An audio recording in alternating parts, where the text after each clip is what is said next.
Ready? 1, 3, 2, 1.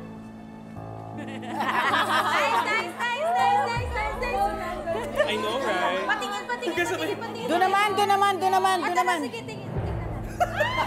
Ako lalaki. Doon naman tayo, guys. Hindi ba tayo sa alas na atas? Sige, sama ako. Tara, guys! Sige, susunod na lang ako, ha? Hello, Annalyn. Oh, Hello, Lola. May bad news po ako. bad news? Bakit? Huwag mong sabihin sa akin na dahil lamang sa konting sakit ng tiyan, hindi ka pupunta dito. Magagalit ang nanay mo. Nakatakas daw po si Doc Carlos. At ang tingin po ni Doc Kim, papunta po siya sa kasal nila nanay. Ha? Ano?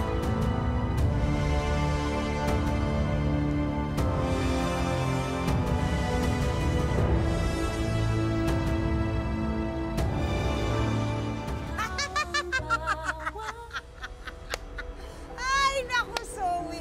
Ikaw talaga kahit kailan joker ka. Paano naman makakapunta yun dito? Eh, di ba nga, nakakulong nga sa mental facility. Tsaka hindi niya naman alam tong kasal na to, no? Unless sinabi mo sa kanya. Teka nga, bakit hindi mo na lang aminin, Zoe?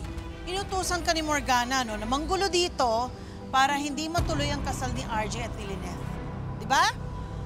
No! Wala akong sinabi kay Doc Carlos. Tita, hindi mo ba ako narinig? I'm not against the wedding. I'm against that it's happening today. Dad, please naman listen to me. You're in danger. Everyone's in danger. Lalo na si Tita Lynette. Pag napunta dito si Doc Carlos, please listen to me. Zoe, hindi ako naniniwala sa'yo. Ay, ako din. Hindi ako naniniwala kay Zoe. Dad, please, makinig ka sa akin. Doc RJ! Doc RJ! Doc RJ! Changsu. Tumawag si Annalyn na kausap daw niya si Dr. Kim. Nakataka si Carlos sa mental. At malamang papunta dito. See? Sabi ko sa inyo eh. Dad, please, we have to postpone this wedding. Please, makinig ka sa akin. Ha? Dad!